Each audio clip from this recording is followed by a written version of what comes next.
Experience player যেভাবে খেলা উচিত তামিম ঠিক ওই ইনিংসটাই খেলেছেন। হাই স্কোরিং ম্যাচ হয়েছিল। চিটাগাং এর জন্য তো আলিস থাকলে হয়তো ডিফারেন্ট বল গেম হতে পারতো।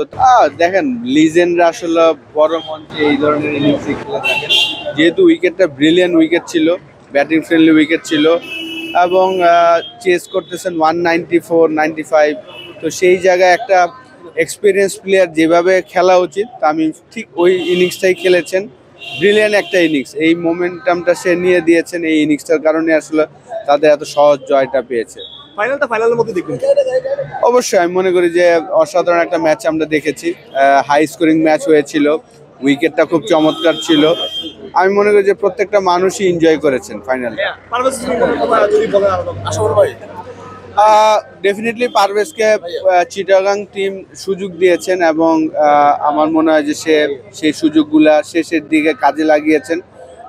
প্রত্যেক শুরুর দিকে যদি আপনি খেয়াল করে থাকেন যে 7-8টা ম্যাচে কিন্তু কোনো রানই করেনি, তারপরেও তাকে কোচ শন টেট তাকে অনেক অপরচুনিটি দিয়েছেন এবং শেষের 2টা ম্যাচে 70+ রান এবং একটা 40 রান করেছেন, যেটা আমার মনে হয় যে তার কনফিডেন্সটা বাড়াবেন ফিউচারে এবং যেহেতু চ্যাম্পিয়ন্স ট্রফিতে খেলতে যাচ্ছেন, পজিটিভ এটা আমি মনে করি। আলিসের না থাকাটা কি একটু ডিমেরিট করবে? অবশ্যই চিটাগাং এর জন্য তো আলিস থাকলে হয়তো ডিফারেন্ট বল গেম হতে পারতো। তার 4টা ওভার, যেহেতু পুরো টুর্নামেন্টই সে অসাধারণ বল করেছেন।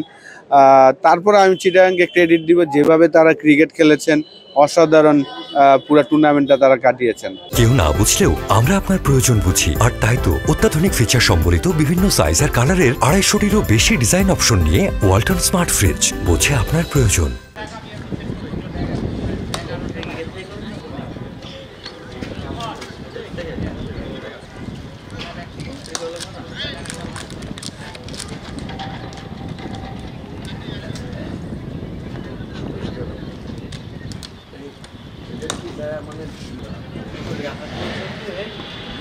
কি করতেছে, কি শট নিচ্ছ?